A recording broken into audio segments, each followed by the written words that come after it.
De salir de prisión a un mes de que ha sido encarcelado por la justicia venezolana. Buenas noches. ¿Qué tal? Buenas noches, José Manuel.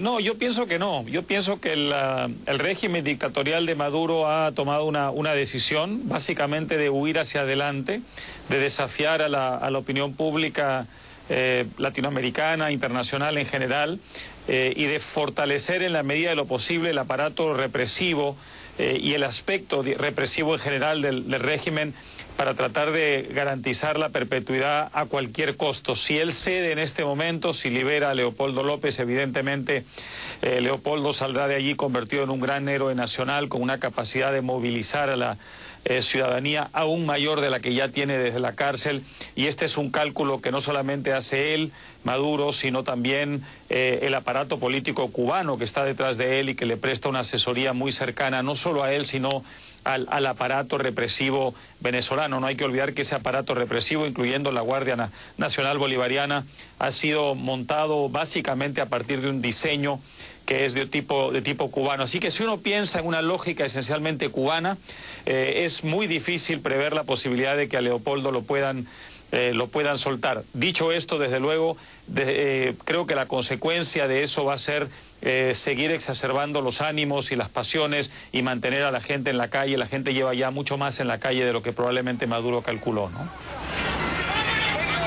Gracias, Álvaro. Pedro, imagino que tienes una posición un tanto divergente. ¿Crees que Leopoldo López ha sido responsable, como los indica el gobierno, de estas manifestaciones y de las sucesivas muertes que se han dado durante el último mes en Venezuela? Pedro, buenas noches. Buenas noches, un gusto conversar contigo, por supuesto también con Álvaro.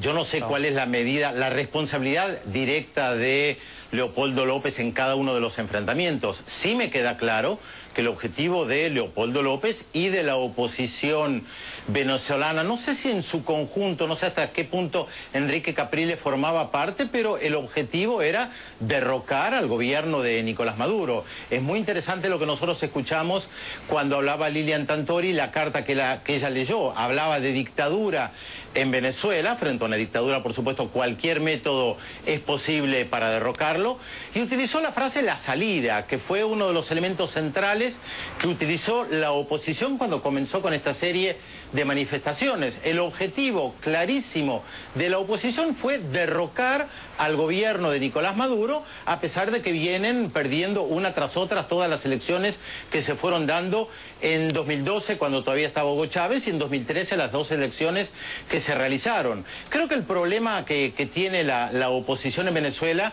es que se cree mayoría, están convencidos de que son mayoría, pero cada vez que hay elecciones pierden, y queda demostrado que no son mayoría, a pesar de que ellos hablan en nombre de la mayoría. Álvaro, intuyo que tienes una visión completamente diferente a la de Pedro. ¿Le quieres responder? A ver, si el problema general aquí que tenemos en América Latina hoy es que no hemos dejado atrás la vieja costumbre dictatorial. Lo que va cambiando son las modalidades. Hay una nueva variante de la dictadura latinoamericana hoy día que inauguró Fujimori en Perú desde la derecha hace algunos años, pero que luego ha retomado básicamente la izquierda, que consiste en llegar al poder por la vía electoral, por la vía constitucional, y una vez que estás en el poder, desmontar todo el armazón republicano a través de la captura de las instituciones, de la persecución de adversarios, de la concentración de poder mediático, político y por supuesto también económico, y la creación de un sistema donde ya no es posible saber quién es y quién no es mayoría, porque ya esos mecanismos han sido totalmente abolidos. El régimen lleva 15 años, Maduro, como sabemos, fue producto de un úcase. Literalmente el señor Chávez salió a la televisión y dijo: este es mi sucesor, luego se murió.